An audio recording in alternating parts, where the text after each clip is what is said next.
Hello friends, welcome to our channel फुटफिनिटी।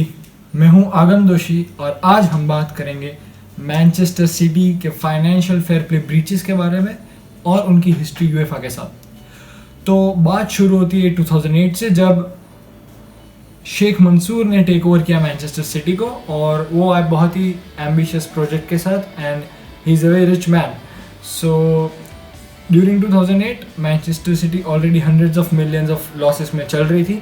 तो शेख मंसूर के वजह से they pumped in so many money and they are able to get good players, good coaches, build training facilities. They even got the naming rights of the stadium. So this was the philosophy with which Sheikh Mansour came in, giving money to the board and making the club one of the best in the world. So this thing was opposed by many clubs in Europe. तो Bayern Munich जैसे clubs और Germany की काफ़ी सारी clubs, वो क्या होती है, फ़ैन ओन्ड होती है। बार्सिलोना भी फ़ैन ओन्ड है। तो ये जो सारे हैवीवेट्स है यूरोप के, उन्होंने यूएफए से कंप्लेन की कि कोई भी क्लब मनी के बेसिस पर नहीं चलना चाहिए। Instead it has to be a value based club, कि तुम अपने आइडेंटिटी बनाओ यूरोप में और तुम्हारी वैल्यू को प्रीच करो। So UEFA agreed with them and उन्होंने कुछ कंट्रोल लाने के लिए कुछ सेट ऑफ रूल्स डिज़ाइन किए। Those were called financial fair play rules. तो उसके चलते ये डिसाइड हुआ कि तुम्हारे क्लब के खर्चे कमाई से ज़्यादा नहीं हो सकते, या expenditure can not exceed your income, and only merchandise sales, sponsorship deals, naming rights and all that stuff will be included in income, not the money that you get from the owner. Okay, so here's what Manchester City did wrong. Sponsor of Manchester City is Etihad Airways and other few partners of Abu Dhabi United Group like Abar and Etihad Emirate Tourism Authority. So those are the partners of Manchester City. So it was allegedly claimed that ki Sheikh Mansour pumped in almost 67.5 million euros through Etihad into Manchester City, which was not very fair, because indirectly the owner is giving all the money to the sponsor and he is just giving it to the club. So UEFA were skeptical about that, and since this was also happening in France with PSG, so they probed into this action, or Manchester City were initially fined whooping 60 million euros, but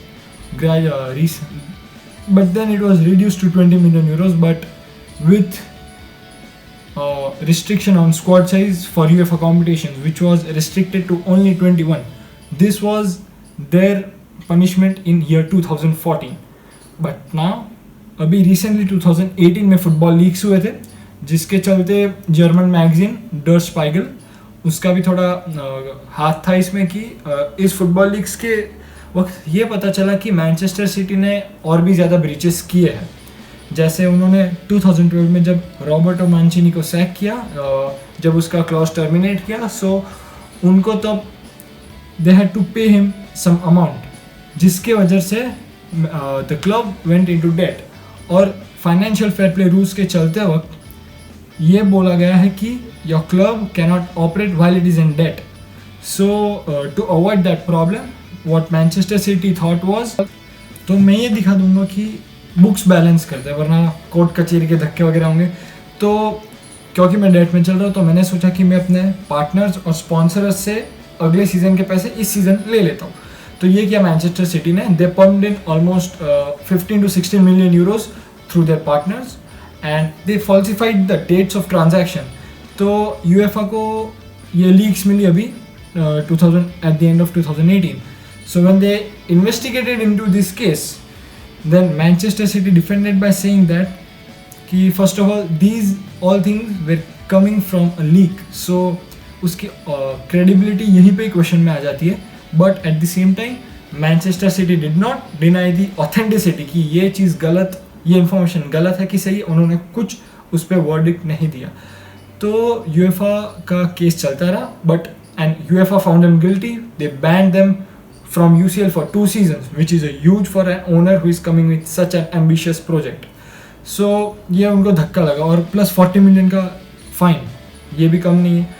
तो Manchester City ने ये बोला कि देखो 45 million हम UEFA को दे, उससे अच्छा तो हम केस लड़े, 30 मिलियन खर्च कर अपनी लीगल टीम पे, लीगल फीस पे, और 10 साल तक, भले 10 साल लगे, हम केस लड़ेंगे, क्योंकि क्लॉज ये है कि जब केस चल रहा है यूएफए के साथ वो लोग यूएफए कॉम्पिटिशन्स में पार्ट ले पाएंगे। उन्होंने अपील की CAS में, court of arbitration for sports. CAS found them not guilty of doing any wrongdoing in that matter, but they overturned the two season UCL ban, but they were fined with 10 million euros. वो इसलिए था कि they did not cooperate with UEFA while the case was still going, so they were fined 10 million euros for that. Otherwise ये बात अभी close हो चुकी है, and they are going to participate in UEFA competitions coming ahead. So that's it for this video. Do follow us on Instagram, link is in the description box below, and make sure you like, share and subscribe to this video. Thank you.